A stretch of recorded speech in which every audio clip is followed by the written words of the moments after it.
Pernah nggak sih Anda ngebayangin gitu ada semacam ramuan ajaib, sesuatu yang katakanlah bisa Anda minum setiap hari, bisa bantu tidur lebih enak, terus mood jadi lebih bagus, dan nah ini nih yang paling penting, bisa ningkatin daya ingat Anda. Bahkan katanya ramuan ini bisa bikin tubuh kita secara fisiologis itu terasa lebih mudah. Mungkin bisa bikin umur lebih panjang juga. Wah, kedengarannya bagus banget ya, kayak di film-film. Iya kan? Tapi, ada syaratnya nih, ramuan ini cuma ada di puncak bukit.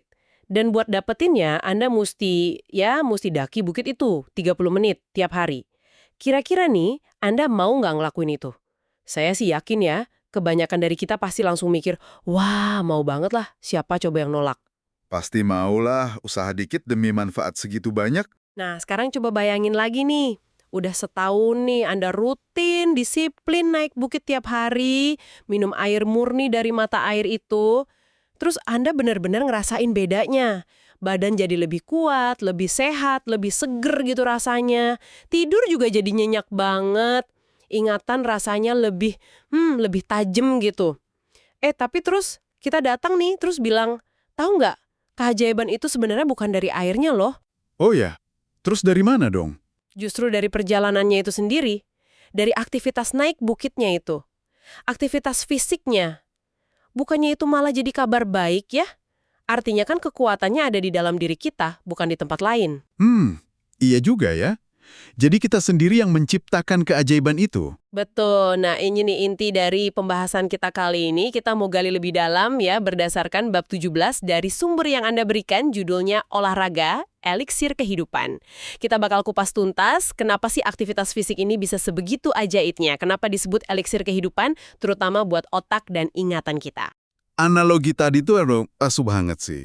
Karena bab ini serius menjanjikan bukti-bukti ilmiah yang kuat. Olahraga itu beneran secara harfiah punya kemampuan buat ngubah tubuh dan ya bahkan otak kita jadi lebih baik. Ini bukan cuma sekedar saran basa-basi, ayo gerak gitu ya. Ada mekanisme biologis yang spesifik banget di baliknya, terutama yang nyambung langsung ke fungsi otak dan memori. Aktivitas fisik rutin itu efeknya positif banget ke sana. Jadi, ya, misi kita sekarang ini, yuk kita pahami bareng-bareng kenapa sih olahraga itu krusial banget. Terus gimana cara kerjanya keingatan kita? Dan yang paling penting nih, gimana caranya Anda bisa mulai ambil manfaatnya? Nggak peduli umur berapa sekarang. Oke.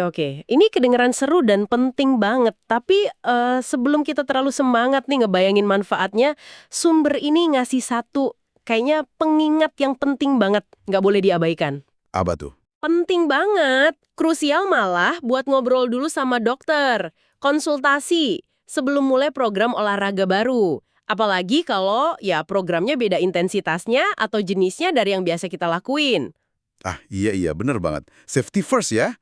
Betul, apalagi nih, ini jadi lebih penting lagi kalau Anda punya riwayat misalnya penyakit jantung, atau Anda perokok, atau mantan perokok, atau mungkin berat badan berlebih, atau punya kondisi kayak kolesterol tinggi, darah tinggi, diabetes, asma, artritis, atau bahkan penyakit ginjal.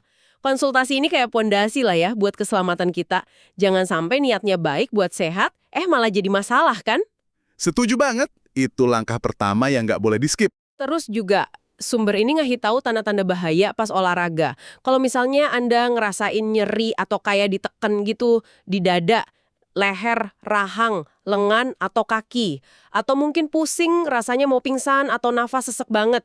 Oke, ini perlu diperhatikan banget. Iya, atau misalnya pergelangan kaki bengkak, detak jantung cepat banget atau nggak teratur, ada nyeri kaki yang aneh, atau gejala lain yang bikin khawatir.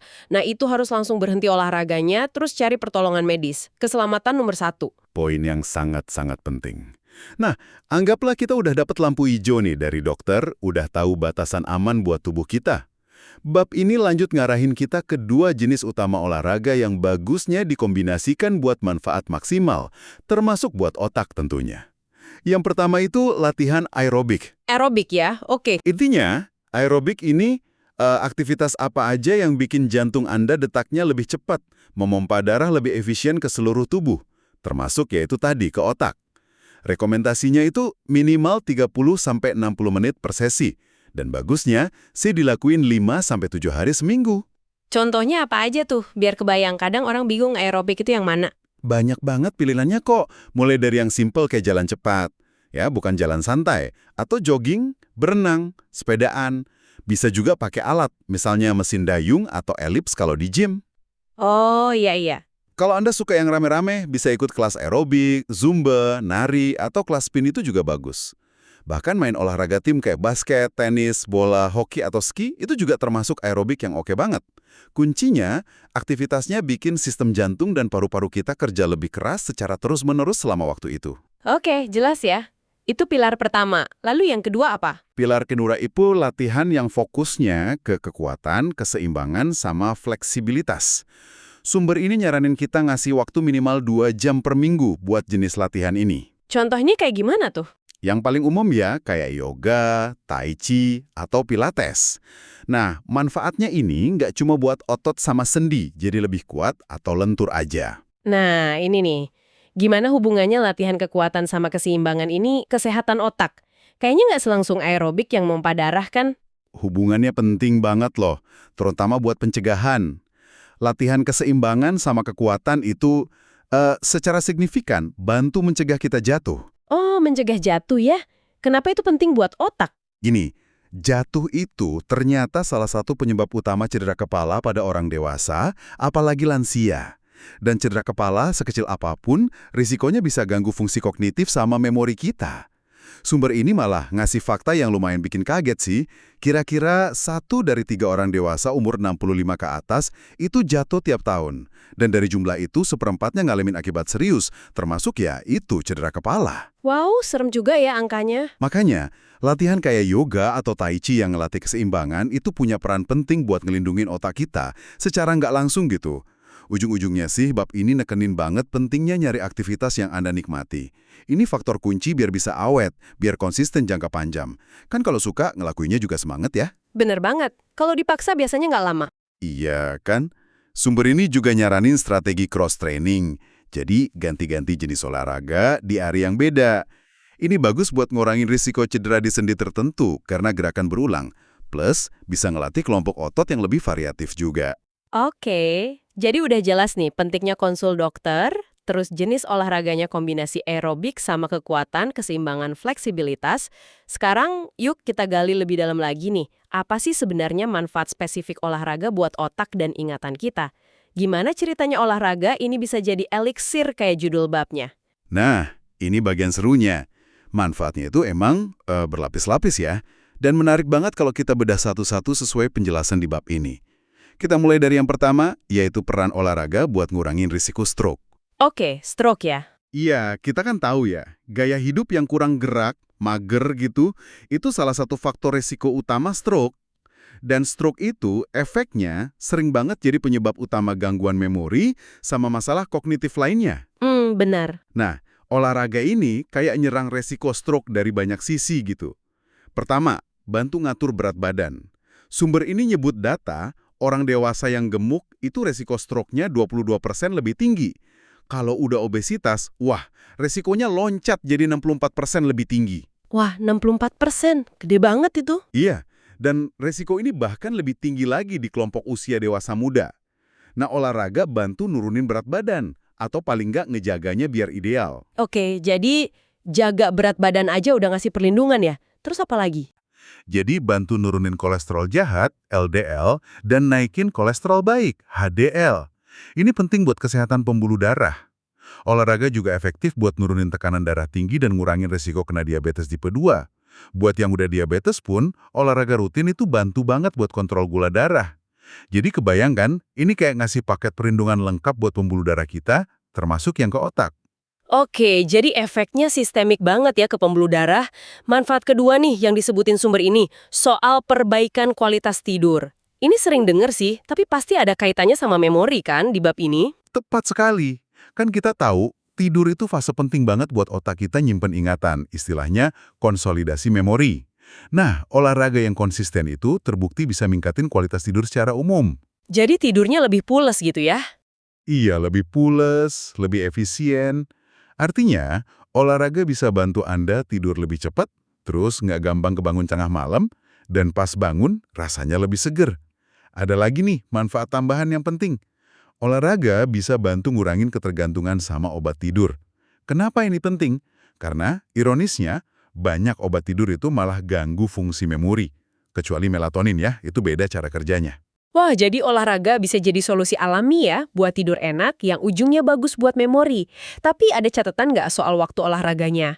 Katanya jangan dekat-dekat waktu tidur ya. Betul, ada catatan penting itu. Sebaiknya hindari olahraga yang intensitasnya tinggi pas udah deket banget sama jam tidur. Soalnya efek stimulannya malah bisa bikin susah rileks dan tidur. Kasih jedalah beberapa jam. Terus, perlu diingat juga, efek olahraga buat tidur ini mungkin nggak instan kerasa besok paginya. Butuh konsistensi, mungkin beberapa minggu atau bahkan bulan, biar tubuh dan otak adaptasi dan nunjukin perubahan yang signifikan di pola tidur. Oke, make sense. Nah, berikutnya soal mood. Olahraga kan sering dibilang mood booster tuh. Gimana ini efeknya ke ingatan kita? Kaitannya dekat banget. Mood yang jelek, kayak cemas atau depresi, itu musuh banget buat fungsi otak yang optimal, termasuk memori. Susah kan fokus, belajar hal baru, atau nginget-nginget kalau pikiran lagi kalut atau sedih. Nah, olahraga itu terbukti efektif banget buat ningkatin mood dan ngurangin gejala cemas sama depresi. Oh ya, seefektif apa? Bab ini bahkan bilang efektivitasnya bisa deketin obat antidepresan buat beberapa orang. Tapi keuntungannya, efek sampingnya jauh lebih sedikit. Cara kerjanya macam-macam. Ada pelepasan endorfin, si hormon senang itu, terus ngurangin hormon stres, kayak kortisol. Kalau olahraganya bareng teman atau di gym, ada tambahan interaksi sosialnya juga. Plus, ada rasa bangga dan puas gitu kan habis olahraga.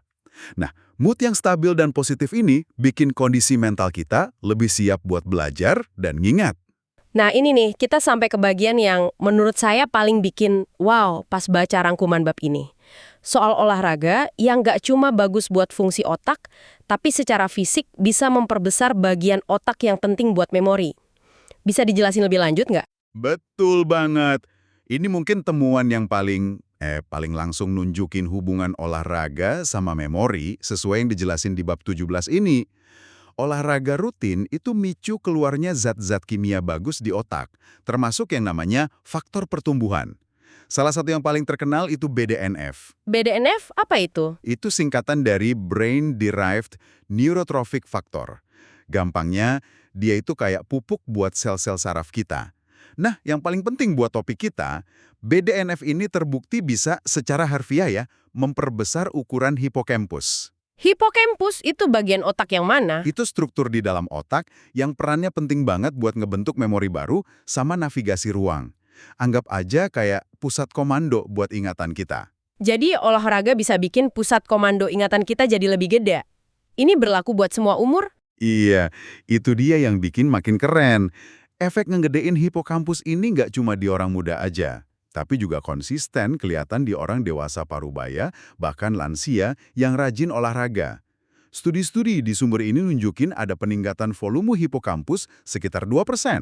2% ya? Setelah berapa lama tuh biasanya? Itu biasanya setelah ikut program olahraga aerobik rutin selama beberapa bulan sampai setahun gitu. Mungkin kedengarannya 2% nggak banyak ya, tapi apa artinya sih dalam konteks penuaan otak? Justru itu poin pentingnya. Peningkatan 2% itu katanya setara sama membalikan penyusutan hipokampus yang alami terjadi karena umur selama 1-2 tahun. Jadi kayak efek anti-aging yang nyata gitu buat bagian otak yang penting banget buat memori. Keren kan? Dan lagi, penelitian nunjukin kalau naiknya kadar BDNF karena olahraga, ini nyambung langsung. Nggak cuma sama ukuran hipokampus yang nambah, tapi juga, nah ini yang paling penting, sama peningkatan nilai yang keukur di tes-tes memori. Jadi jelas banget hubungannya. Gerak badan, perubahan di otak, fungsi ingatan naik. Seberapa cepat sih efeknya ini bisa kelihatan? Terus apa harus olahraga terus-terusan biar efeknya awet? Menurut rangkuman di bab ini, efek bagus ke BDNF sama fungsi memori itu bisa mulai kedeteksi secepat 6 minggu setelah mulai olahraga rutin. Tentu aja, makin lama makin bagus ya.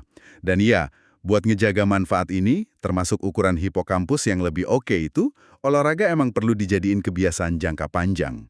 Studi bilang manfaatnya bisa tahan setidaknya setahun kalau olahraganya lanjut terus. Wah, ini ngasih harapan banget ya. Tapi gimana kalau orang yang mungkin udah mulai ngerasa ada penurunan sedikit di fungsi kognitifnya? Misalnya yang udah didiagnosis mild cognitive impairment atau MCI, atau bahkan Alzheimer tahap awal. Masih ada gunanya nggak olahraga? Pertanyaan bagus, dan jawabannya menurut sumber ini masih. Iya, olahraga tetap ngasih manfaat berharga. Beberapa studi nunjukin pada orang dengan MCI atau Alzheimer ringan, program olahraga rutin bisa bikin ada perbaikan yang kuukur di ingatan sama kemampuan mikir mereka. Studi lain mungkin nggak selalu nunjukin perbaikan drastis, tapi paling nggak bisa bantu mempertahankan fungsi yang masih ada. Artinya, ngelambatin penurunan, gitu. Dan secara umum, nyingkatin kualitas hidup mereka. Jadi olahraga tetap jadi pilihan intervensi non-obat yang sangat dianjurkan. Wah, ini benar-benar kabar bagus. Jadi nggak ada kata terlambat atau sia-sia ya? Ini nyambung ke pertanyaan soal usia nih. Kan banyak orang mikir, udah ketuaan lah buat mulai olahraga rutin sekarang. Gimana kata bab 17 soal ini? Pesannya jelas banget dan bikin semangat. Nggak ada kata terlambat. Sumber ini tegas banget bilang kalau mitos manfaat olahraga cuma buat yang muda itu salah. Studi nunjukin lansia umur 70-an, 80-an, bahkan 90-an pun masih bisa dapat manfaat kognitif yang oke dari olahraga rutin. Manfaat kayak naiknya BDNF, potensi hipokampus membesar, perbaikan memori, itu masih bisa diraih. Benar. Malah ada satu studi menarik yang disebutin, katanya mulai program olahraga yang lumayan intens, tentu habis konsul dokter ya, pas usia paruh baya itu bisa nunda munculnya gejala demensia hampir 10 tahun. Coba bayangin, hampir 1 dekade ekstra kualitas hidup otak yang lebih baik. Jadi pesannya kuat banget. Umur berapapun Anda sekarang, ya sekarang ini waktu terbaik buat mulai atau ningkatin berat badan. Nggak ada batasan umur buat metik keajaiban olahraga buat otak. Persis. Semangat nggak ada kata terlambat ini penting banget dicatat. Nah, setelah kita paham kenapanya, apa manfaatnya, sekarang kita ke gimananya. Gimana cara praktisnya buat mulai atau mungkin ningkatin rutinitas olahraga kita biar efektif sesuai saran bab ini. Langkah pertama, ya, bikin rencana yang spesifik. Jangan cuma bilang, mau lebih sering olahraga, tapi tentuin target yang jelas. Target minimal yang oke, kayak tadi udah disebut. 30 menit aerobik, 5 hari seminggu. Kalau fisik kuat dan mau manfaat lebih, ya naikin jadi 60 menit tiap hari juga bagus. Tapi ingat, mulai sesuai kemampuan dan konsul dokter dulu. Oke, rencana spesifik ya. Kedua, penting banget buat mulai dari yang kecil dan realistis. Terus, naikin pelan-pelan. Kalau baru mulai banget, jangan langsung target lari maraton. Mungkin jalan cepat dulu 15-20 menit, beberapa kali seminggu. Udah enak, baru tambah durasinya, atau frekuensinya atau intensitasnya. Pelan-pelan aja. Cara ini bantu bangun kebiasaan tanpa bikin kita kewalahan atau malah cedera. Strategi mulai kecil ini kayaknya kunci biar nggak gampang nyerah di awal ya. Betul banget, kuncinya kan konsisten. Nah, buat dukung konsistensi itu, langkah ketiga, siapin rencana cadangan. Kan hidup suka ada aja ya, cuaca jelek lah, tiba-tiba sibuk lah. Kalau rencana utamanya jalan kaki di luar pas hujan gimana? Nah, iya tuh, sering jadi alasan. Makanya, siapin alternatif. Mungkin senam ringan di rumah, atau jalan di tempat sambil dengerin musik, atau siniar ini mungkin. Sumber ini ngasih contoh rencana spesifik. Saya mau jalan cepat 5 hari minggu ini, 30 menit tiap hari. Kalau cerah, di taman. Kalau hujan, jalan di tempat di rumah sambil dengerin musik. Punya plan B bikin kita nggak gampang bolong. Oke, punya plan B, sip. Dan poin terakhir, yang mungkin paling dasar. Jadiin olahraga komitmen seumur hidup. Jangan lihat ini kayak program jangka pendek buat capai target tertentu aja. Tapi, jadi bagian dari gaya hidup sehat Anda. Anggap aja investasi jangka panjang yang nilainya nggak terkira buat kesehatan fisik. Dan, yaitu tadi, buat ketajaman pikiran sama kekuatan ingatan kita sampai tua nanti. Jadi, kalau kita simpulkan ya, analogi hamuan ajaib di puncak bukit tadi itu beneran bukan cuman kiasan. Olahraga berdasarkan bukti-bukti ilmiah di bab 17 sumber Anda ini emang beneran kayak eliksir kehidupan, terutama buat aset paling berharga kita, otak. Betul sekali. Kita udah bahas ya gimana olahraga rutin itu nggak cuma bikin badan fit, tapi secara langsung ngasih makan dan ngelindungin otak kita. Dari mulai ningkatin mood, biar fokus, benerin kualitas tidur buat nyimpan memori, ngurangin risiko stroke, sampai yang paling wow tadi, secara nyata ningkatin kemampuan ingatan, bahkan sampai level fisik, gedein hipokampus. Keren banget emang. Dan yang penting banget buat diingat, pesan kuatnya. Pintu manfaat ini selalu kebuka, nggak peduli umur kita berapa sekarang. Selalu ada untungnya kalau kita mutusin buat mulai atau lanjutin komitmen buat berat badan. Satu, utamain aman. Selalu ngobrol sama dokter sebelum mulai rutin olahraga baru, apalagi kalau ada riwayat kesehatan. Dua, kombinasikan latihannya. Usahain gabungin aerobik, minimal 30-60 menit 5-7 kali seminggu, sama latihan kekuatan, keseimbangan, dan kelenturan, minimal 2 jam seminggu. Oke, kombinasi ya. Tiga, cari yang disuka. Pilih aktivitas fisik yang emang Anda nikmatin. Ini kunci utama biar awet dan konsisten. Empat, percaya manfaatnya. Ingat kalau efek positif olahraga ke otak dan memori itu nyata, ada buktinya. Dari pembuluh darah otak sehat sampai ukuran hipokampus dan nilai tes memori naik. Sip. Dan yang kelima, yang paling bisa langsung dilakuin. Jangan nunggu lagi. Mulai aja sekarang. Bikin rencana yang realistis buat diri sendiri. Sekecil apapun awalnya, dan usahain jadiin bagian dari gaya hidup Anda. Ini investasi buat masa depan otak kita.